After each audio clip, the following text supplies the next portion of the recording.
Can you share who you are, what you do, and how you help people? Yeah, so my name is Bacher, and I am the creator of Scale with Success. And we help course creators stop launching to get off the launch roller coaster for good and start selling their course on autopilot so they can generate the consistent revenue that their business needs to really build some momentum for themselves. Thank you so much for sharing that. And what I love about the way that you do business is that you don't have to be on social media all the time. Like I'm a person that does not like to be on social media much. There's too much noise. So I really love your business model. I really love what you teach and how you teach it. So let's get into what I think would spark the interest of the listeners who are thinking about, you know, creating an online course and selling it. And for those that have a course, but maybe they're not selling it as much as they would like. So I think we're going to get into the three surefire ways to build a course. Wait, hold on.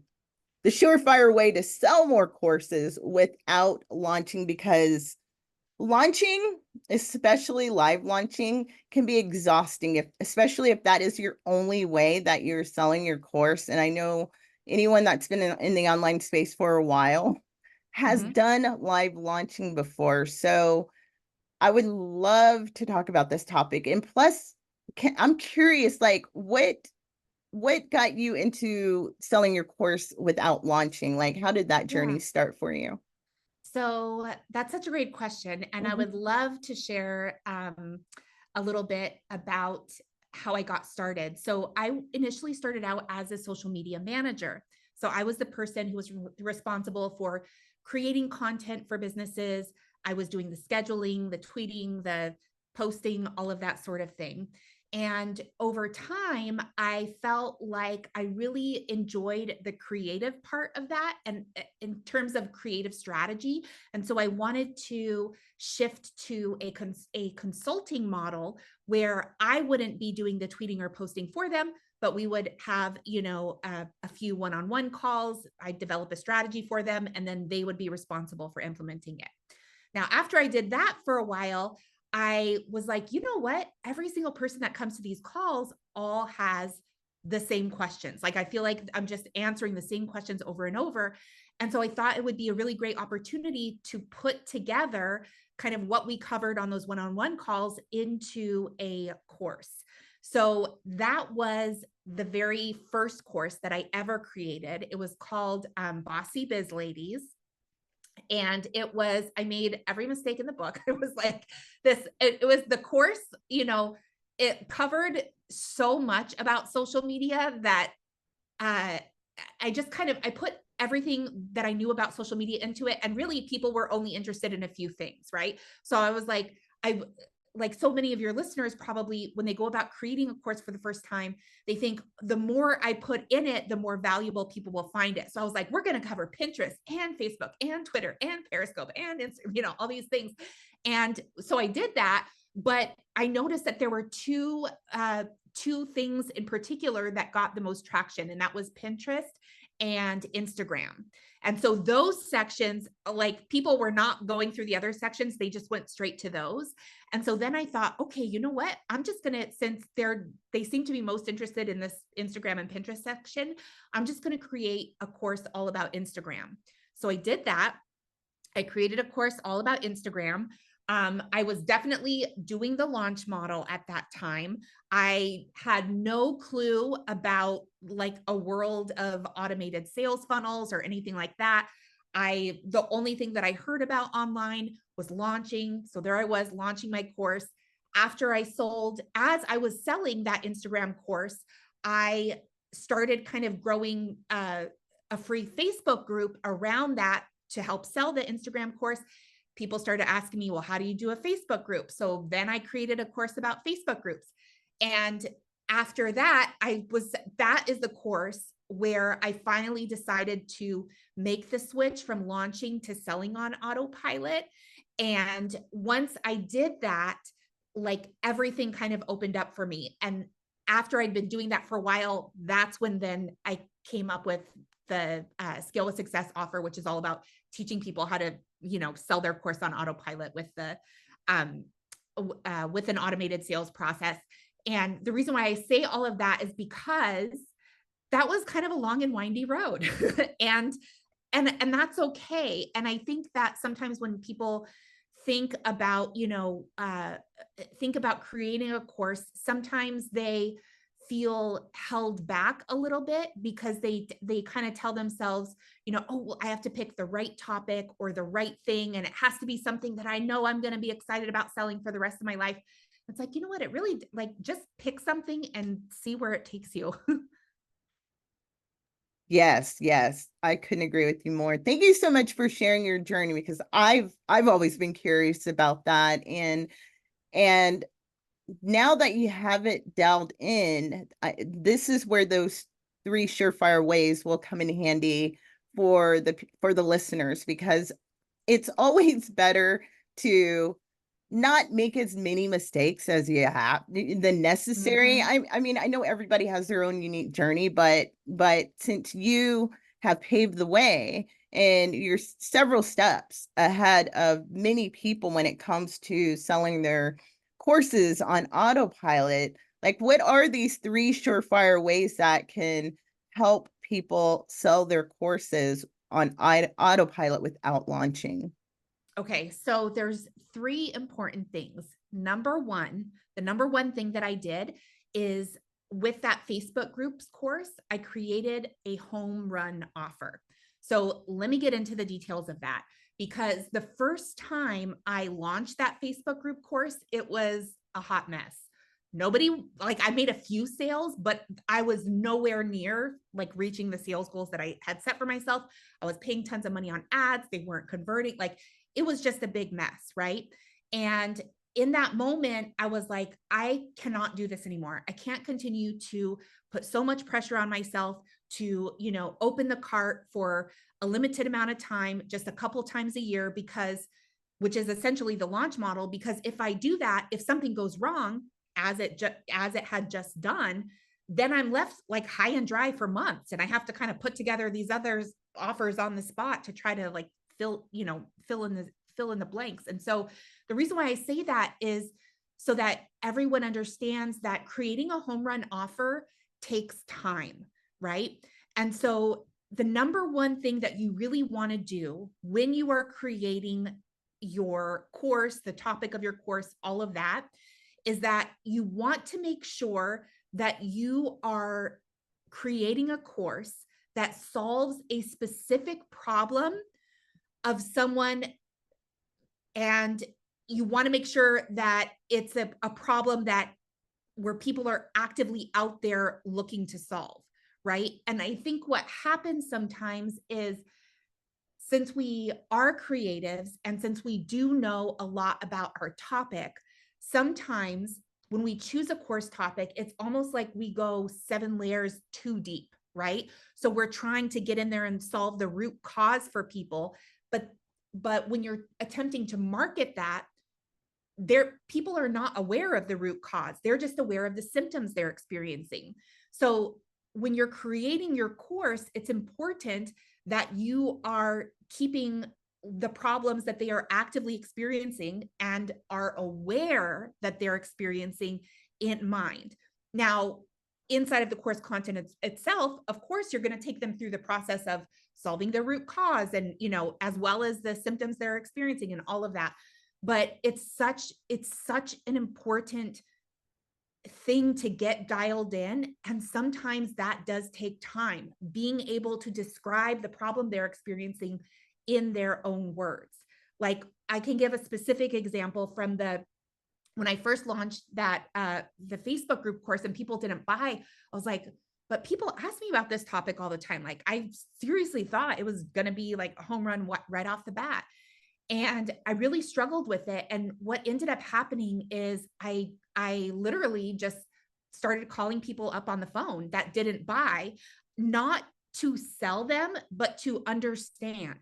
And so I would, get on the phone with them, and I would just ask them questions about, like, so, like, why did you, what are some problems that you're having with your Facebook group right now? What are you doing to solve those problems?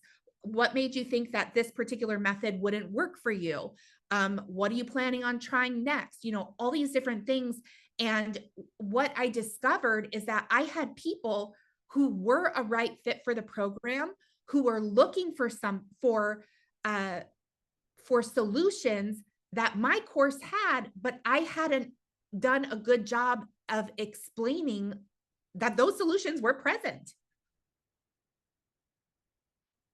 So I'm so glad that you bring this up, and you said a few things here. Like, first thing, when it comes to having the right people like connect with not only our message but the solution that we provide, is not throwing too much stuff at them at one time, because it's overwhelming.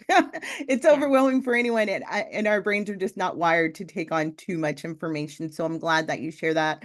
And yeah, that's something pretty common. I know I did it early on in my journey because I wanted to give everything. Like when you really care and you want to help people with a problem that they have, like you want to give them everything. But from a standpoint of being able to actually sell your offer, we cannot do that. It's once they are in it, then they can get the everything that they need in order to succeed. So with this offer, you being able to actually survey the people who did not buy is something I don't think is talked about enough. And I'm Not. so glad that you brought this up, because we can definitely understand the pain points, the challenges, the scenarios and circumstances that our best fit client or customer is experiencing right now, but we may not be able to communicate it into their words because it's coming from us, because we're on the other side of it. Yeah. So I love that you got on the phone with these people to really understand, like, what was it, why didn't they buy, what were they struggling with, and you being able to source all of that data helped you really nail your message and really see, like, okay, I need to speak in their language. So thank you so much for sharing that, because again, I don't think it's talked about enough, and that can totally turn everything around for you when it comes to selling your offer. Yeah, absolutely. And I think that, you know, uh, one of the things that helped me be able to tweak my offer over time is that I moved away from a launch model and I switched over to an evergreen model where it was always selling, and I had this automated system for selling it on autopilot. And so the kind of what happens a lot of times for course creators, especially when they're putting a new offer out there, is that if they are putting if they're putting their offer out there for the first time, and they're doing it with a launch model, what's happening when you're doing that is that you're preventing yourself from being able to improve things over time in real time. And you know, I always tell people, if your course is generating less than $1 million per year, the number one thing that you need to focus on is figuring out how to generate consistent revenue from it. After that, if you want to get fancy and you want to put in some live launches or you want to do this and that, like, that's totally fine. But you have to figure out how to sell it consistently. And through that process of selling it consistently, you are going to be able to collect data, you're going to get feedback, and you can make little changes as you go. So just because you have a funnel, you put it out there, it doesn't mean that it's fixed. It doesn't mean that you can never change it again. It's not like launching where you have everything riding on this like one short period. You're consistently looking at data, tracking it, making decisions based on what that data is telling you. And I want to give one quick little tip for your listeners, and you can use this honestly if you're selling a service or a course or whatever, is to make sure that when you, in whatever, funnel you have going on, that for those people who did not buy, make sure to include like an automated survey at the end that asks them to put in their name and their email, and asks them, like, what was the number one thing that prevented you from buying? Or you can ask them, like, if I could wave a magic wand, and put something in here to make it like a no-brainer yes, what would it be? And then make sure that you're asking them, can I follow up with you? And so that's when then you can follow up to get on the phone, because the reality is that I totally understand that that a lot of people are saying, well, the reason why I didn't buy is because of money. And that is 100% true for some people. For some people, it's just out of their budget, like no big deal. But for other people, they're kind of just letting you down easy. So it's like it's not you, it's me kind of thing. And they just don't want to get into the details. So the reality is, what they're really thinking is, your program sounds great, but I don't think it will work for me because of X, Y, or Z. You need to find out what that X, Y, or Z is, because if your course can actually still help people who have circumstance X, Y, or Z, then you need to communicate that inside of your sales and marketing. Yes. Wonderful, wonderful suggestion and great tip. I hope everyone is taking notes, because that right there is amazing. And yeah, the launching on without, I shouldn't say autopilot. Well, yeah, my words don't want to come out right. Being able to launch an evergreen, it's great to be able to get that data in real time, because that shortens the learning curve for you, and it helps you pinpoint exactly what areas you should tweak, because that's the fastest path to getting the results that you want in your business, right? Yeah. And getting your course sold. What's the second thing? Well, that was the second thing. So making sure that you The have, third thing, I'm yeah, sorry. no, that's okay. So the third thing that you want to do is you have to make sure that you are managing your emotions and measuring your results. And as a CEO, those are the two things that you need to do no matter what, like if you're selling a course or a service or whatever it is. And it's funny because uh, like, I think it's so easy for us to look at, one piece of data, and to really kind of do like a shame spiral about what that means, and say, oh my gosh, I didn't meet my sales goal, and that means that I'll never make it. It means that I'll never be able to sell the course. It means this, that, or the other. And that's just our thoughts kind of spiraling out of control. And it's such a normal thing. And I don't want anyone to ever feel like embarrassed or ashamed about that, because it's normal. Like, I feel that way too sometimes, right?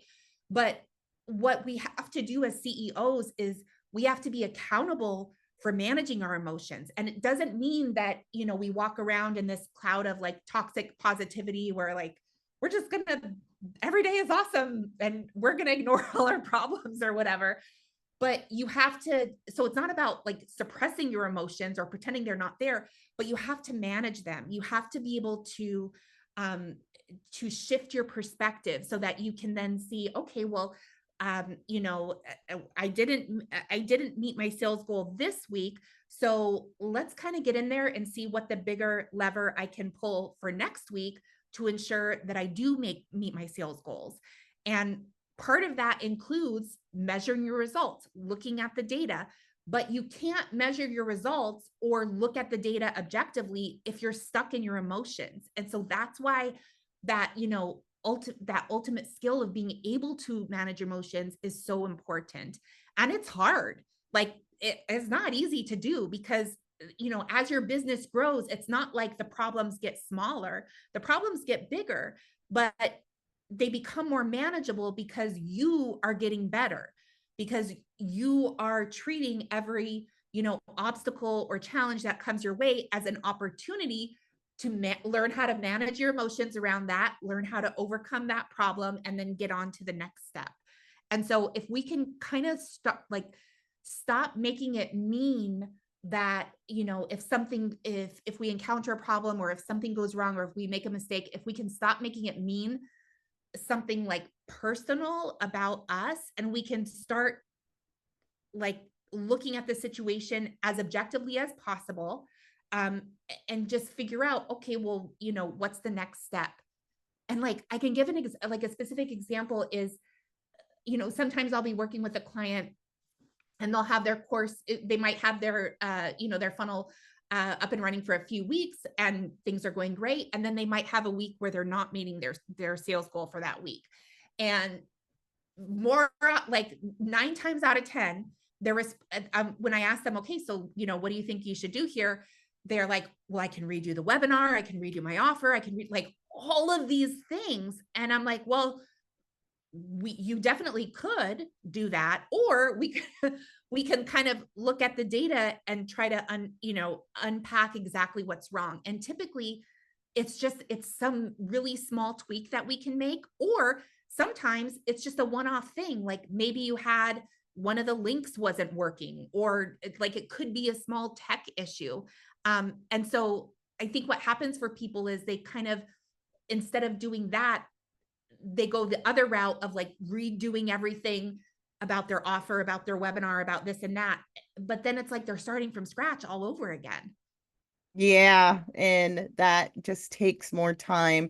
And thank you for sharing this also, because like the data is just data. It's not good or bad. And it's our way to see, okay, where's room for improvement. And yes, I know, yes, our emotions can get the best of us, but being able to manage your emotions and just know that it's not personal, just being able to know that this is something that I can prove with the data that I have, instead of assuming I got to do everything all over again, which is ridiculous. Like you're right. Like it could just be one small tweak based off of the data that you have. So, and having a business, an online business, selling courses, consulting, uh, coaching, all of that. I mean, there's peaks and valleys, there's ups and downs, and I think it's just so important for us to manage our emotions,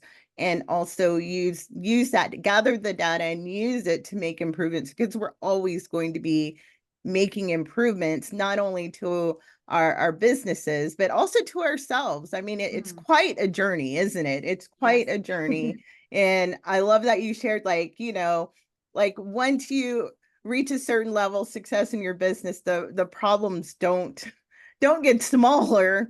They're just a different set of problems. We're problem solvers. And if you have that sort of attitude and just trust yourself that you're going to figure it out, everything's going to be okay.